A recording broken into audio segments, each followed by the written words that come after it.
When you look at a multi-million-dollar surgical laser in a modern operating room, it's really easy to just assume all the power is entirely in the machine, right? Oh, absolutely. You see this massive, highly engineered system, and it just feels like it's in total control. Right, like the surgeon just sets the dials and, the technology dictates exactly what happens to the biology. Yeah, that's the standard assumption. But when you actually get into the biophysics of how these tools interact with human tissue, the reality is entirely reversed. It's wild. The most cutting-edge, high-energy laser tools in modern medicine are actually completely at the mercy of something incredibly mundane. Right, the water inside your cells. Exactly. The exact same moisture you replenish when you just drink a glass of water is like the ultimate gatekeeper of a highly complex surgical procedure. It completely flips the assumption that the body is just a passive canvas. I mean, you can engineer the most intense, perfectly focused beam of light imaginable. But the second it hits the tissue, Right, the moment it strikes, its entire physical effect, how deep it goes, what it destroys, what it leaves behind, is dictated by cellular moisture. and that is exactly what we're getting into today. Welcome to the deep dive. Today, we are looking at a stack of sources that map out this exact phenomenon. It's a really fascinating mix of literature, actually. Yeah, we're pulling from a biophysical framework published in the Academy Journal for Basic and Applied Sciences, plus clinical reviews focused on gynecology, guidelines for dental soft tissue surgery, and a few comprehensive dermatology manuals. All pointing to the same core mechanism. Right. So our mission for this deep dive is to uncover exactly how your tissue moisture acts as the invisible control dial for energy delivery in the two absolute titans of surgical lasers. The CO2 laser and the erbium YAG laser. Yep, the ERYAG. Okay, let's unpack this. To understand how water controls these machines, we have to look at what the lasers are actually, hunting for when they hit the skin, because they aren't just blasting raw heat into the body. No, not at all.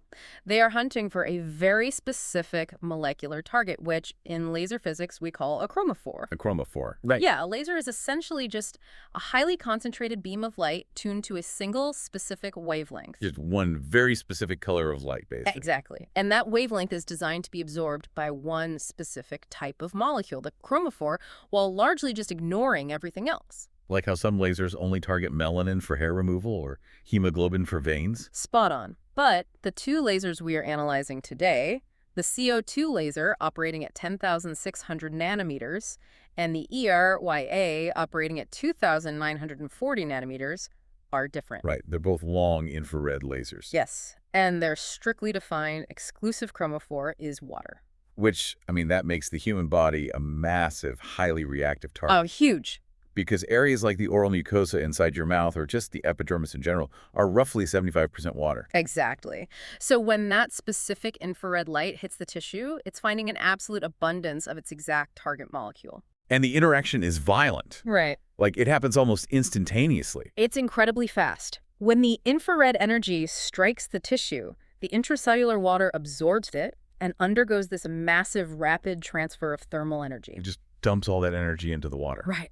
The water inside the cell reaches its boiling point in a fraction of a second. It undergoes a phase change from liquid to gas. It flashes into steam. Literally flashes into steam. Yeah. And because gas takes up significantly more volume than liquid, the internal pressure of the cell spikes instantly. So the cell just... It explodes from the inside out. That is just mind-blowing to wrap your head around.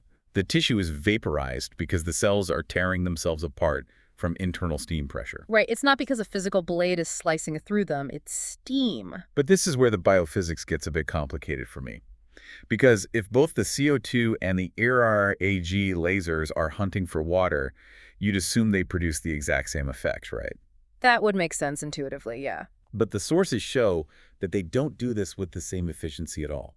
The exact same cellular moisture reacts radically differently depending on which of those two wavelengths hits it. And the difference there all comes down to the absorption coefficient. Okay, break that down for us. Well, while both wavelengths are absorbed by water, the ERTAG laser sits at the absolute peak of the water absorption spectrum. Like the highest possible point. Exactly. Its absorption coefficient is roughly 10 to 15 times higher than that of the CO2 laser. Wait, 10 to 15 times? That's a massive difference. It is. It is hyper-efficient at dumping its optical energy into water molecules.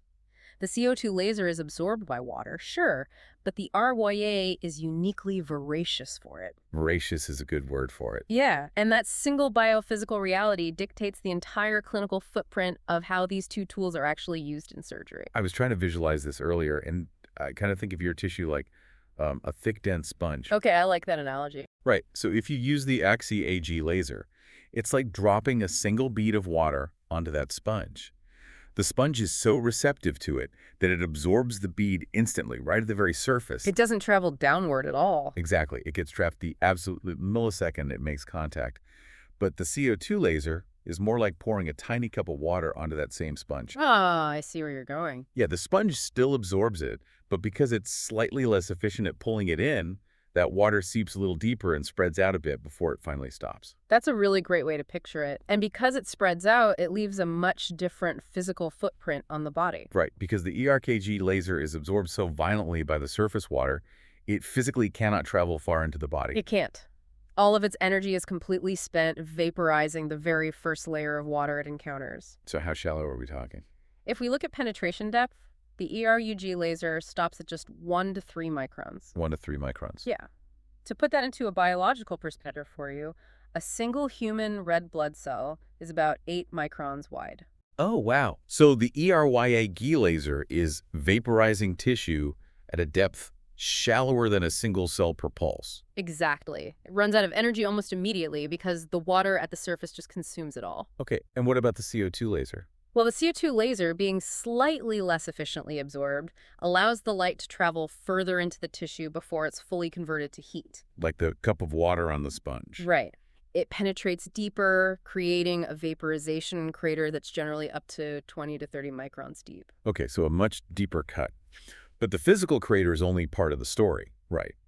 Because the sources spend a lot of time analyzing what happens to the tissue immediately surrounding that crater. Yes, the collateral effects are crucial here. So with the ERYG, the dermatology manuals keep referring to its cutting action as cold ablation. Ah, yes, cold ablation. Which is a term I really struggle with, to be honest. It's very counterintuitive. Right, because we just established that the intracellular water is instantly flashing into steam at boiling temperatures. Yeah, it's definitely hot. So calling a microscopic steam explosion cold seems like a total contradiction. It does on its surface, but the concept of cold ablation relies entirely on a principle called thermal relaxation time. Okay, what is that? It's basically the amount of time it takes for a heated tissue to lose 50% of its thermal energy. Okay. When the YAG laser hits the tissue, the pulse of light is incredibly short. We're talking just microseconds. Super fast. Extremely.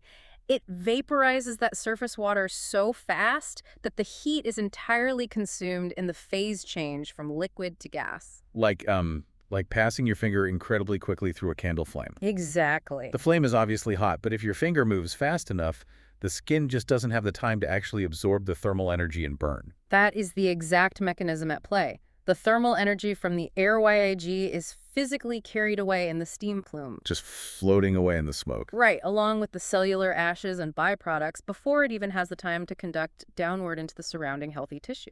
So the tissue cools down faster than the heat can even diffuse. Precisely. As a result, the ERYAG leaves a residual thermal damage zone of a mere 10 to 40 microns beneath the cut. Which is practically microscopic. It's negligible. So the heat leaves the body in the smoke. But the CO2 laser, because it takes slightly longer to be absorbed and penetrates deeper, doesn't have that same clean escape. No, it doesn't. It leaves behind what the sources describe as a thermal necrosis zone. Necrosis, so dead tissue. Yeah. Beyond that 20 to 30 micron crater of vaporized tissue, you have a surrounding zone of heat damage that extends another 50 to 100 microns deep. It leaves this thermal wake that just radiates into the untouched cells and essentially cooks them. Yes, and for a long time in the early days of laser medicine, that thermal wake was viewed merely as a symptom of a less than perfect tool. Like it was just an unwanted side effect of the CO2 wavelength. Right. But the clinical reality shifted dramatically as we understood more about how tissue responds to heat. Because that lingering thermal wake isn't just collateral damage anymore, is it? Not at all. It's the defining feature that makes the CO2 lasers so vital in certain surgeries. Like, if we look at the clinical guidelines for gynecological procedures or dental soft tissue surgeries, the surgeons are heavily relying on that specific zone of heat. They absolutely are. When the CO2 laser heats that surrounding tissue to between 60 and 100 degrees Celsius, it triggers a very specific structural change. It denatures the proteins, right? Yes, it denatures proteins and shrinks the collagen. The heat alters the physical architecture of the tissue without turning it to ash. And shrinking that collagen has a massive impact on the blood supply, right? Huge. When you shrink the collagen in the walls of the tiny blood vessels and lymphatic vessels surrounding the surgical site, specifically vessels under zero point 0.5 millimeters in diameter. The really tiny ones. Yeah, they clench shut entirely. They coagulate in real time. So it provides outstanding hemostasis. Exactly. The CO2 laser is effectively sealing the blood vessel shut at the exact same moment it cuts through the tissue. Resulting in a clean, dry, virtually bloodless surgical field. Which surgeons love, obviously. But if we go back to the physics of the YAG laser, we see its limitation here. Because it lacks that deep thermal wake. Right, because all its energy was absorbed instantly at the surface. It physically cannot generate enough conducted heat to coagulate those deeper vessels. Okay, this is where I have to pause and look at this from the patient's perspective. Sure. Because if I'm undergoing surgery, a bloodless procedure sounds objectively better. A dry surgical field just seems safer, cleaner, and more efficient. It does sound ideal. And the nasal scar revision source specifically mentions that using the ARIYA laser will result in pinpoint bleeding, and it even compares it to physical dermabrasion. Yeah, it's a messy process in Yeah, comparison. right. So if the CO2 can do the same cut without the bleeding, why would a surgeon ever choose the ERIAJ? Intentionally choosing a tool that causes bleeding feels like a massive step backward in surgical technology. I know, it does seem completely counterproductive, but you have to weigh the biological cost of that bloodless field. The cost of the heat damage, you mean? Exactly. To stop the bleeding, the CO2 laser must inflict that 50 to 100 micron zone of heat damage on surrounding healthy tissue. Okay, so you're treating healthy cells for a dry field. Right. Now, in a standard excision, sacrificing a microscopic layer of cells to prevent bleeding is a highly favorable trade-off. You take that deal every time. Usually, yes, but surgical priorities shift entirely depending on the anatomy you are targeting, Which brings us to the highly delicate procedures mentioned in the sources. like the dental guidelines. Yeah, discussing shallow, precise work on the gums, or the dermatology manuals detailing the removal of very fine facial lines. In those specific scenarios, the primary clinical goal is to strictly preserve the underlying basement membrane of the tissue. You don't want to cook the foundation. Exactly. If you use a CO2 laser to remove a very superficial lesion, you might accidentally damage the healthy membrane beneath it because of that radiating thermal wake. Right, you do not want a zone of cooked necrotic cells beneath a highly delicate cut. No, you need the absolute microscopic precision that only the YAG can provide, stripping away tissue literally one cell layer at a time. Even if that means the surgeon has to manage a little bit of pinpoint bleeding during the procedure. It's a necessary compromise. The precision outweighs the convenience of coagulation. It really is like a bleeding edge of precision versus a clean, dry field of heat damage. That's a great way to summarize it. And that physical difference, which again all stems back to how eagerly the water in your cells absorbs that specific infrared wavelength, dictates the entire aftermath of the surgery too. Oh, absolutely. How your body heals over the next several weeks is essentially pre-programmed by that initial interaction with water. The recovery phase is really where the biophysics translates into a very tangible reality for the patient. Let's examine the clinical aftermath of the CO2 laser first. Okay, so that deep thermal damage, that 100 micron zone of cooked collagen, it isn't just dormant tissue. The body's immune system recognizes that thermal wake as a significant complex injury. And the response to that injury is aggressive, right? The body doesn't just patch the cut, it launches a massive healing cascade. It forces the body into neocollagenesis. So making new collagen. Right. The cells are stimulated to clear out the heat-damaged architecture and lay down brand new, tightly woven collagen fibers. Which leads to severe skin tightening. Yes. This makes the CO2 laser an unparalleled tool for conditions requiring deep structural remodeling. Like if a patient is dealing with deep, entrenched facial wrinkles or severe acne scarring. Or intense vaginal atrophy, where the mucosal tissue has lost its elasticity and vascularity. The CO2 laser's deep thermal wake forces the body to basically rebuild that tissue architecture from the ground up. The sources actually reference a study on rat skin that demonstrated a dramatic increase in tissue tensile strength after CO2 exposure. Yep, and that is entirely driven by this deep thermal effect. But forcing the body to rebuild its architecture comes with a heavy toll regarding downtime, right? A very heavy toll.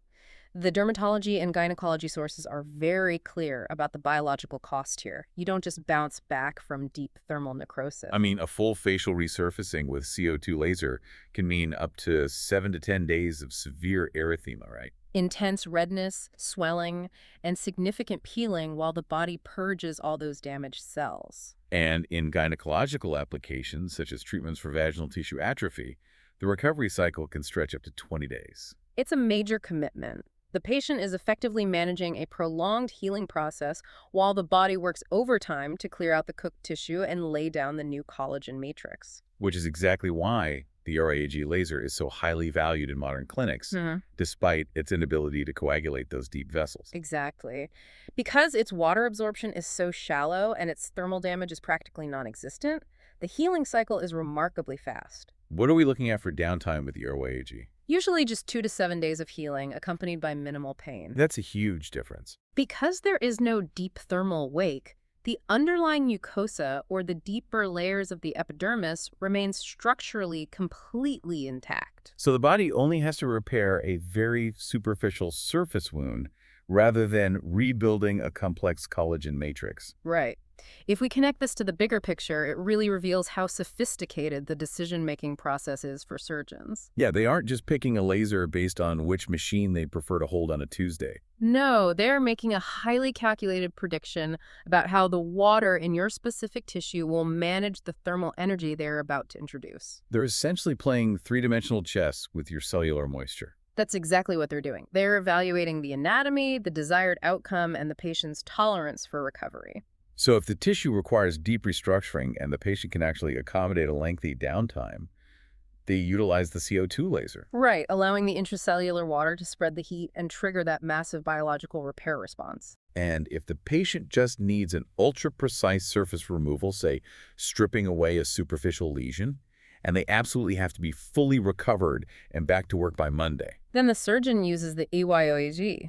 They rely on the water to absorb the hit instantly and carry the thermal energy away in a plume of steam. Leaving the underlying tissue completely untouched. It is a stunning example of how a fundamental law of biophysics, the absorption coefficient of water, absolutely governs clinical reality. It is entirely the invisible dial controlling the machine. Very well said. So, to synthesize everything we've pulled from these sources today, the fundamental difference between a fast-healing microscopic surface cut from an YAG laser and a deep, collagen-tightening bloodless excision from a CO2 laser comes down entirely to how the moisture in your cells intercepts light. The water is the definitive gatekeeper. It dictates the depth of the cut, the extent of the collateral damage, the presence or absence of bleeding, and the severity of the recovery, which, leaves us with a really fascinating kind of lingering question to consider. Yeah, if tissue moisture is the absolute gatekeeper for how these lasers interact with the body, Right. how much does a patient's systemic hydration matter? Oh, that's an interesting thought. Could simply drinking a gallon of water, or conversely, being severely dehydrated on the morning of a procedure, measurably alter the physics of a laser surgery? That's a great question. If the water is the literal target the laser is hunting for, what happens to the energy delivery when that target shrinks or swells before the laser even fires? It definitely changes the equation. Something to mull over the next time you reach for a glass of water. Thank you all for joining us on this deep dive. Stay curious, everyone.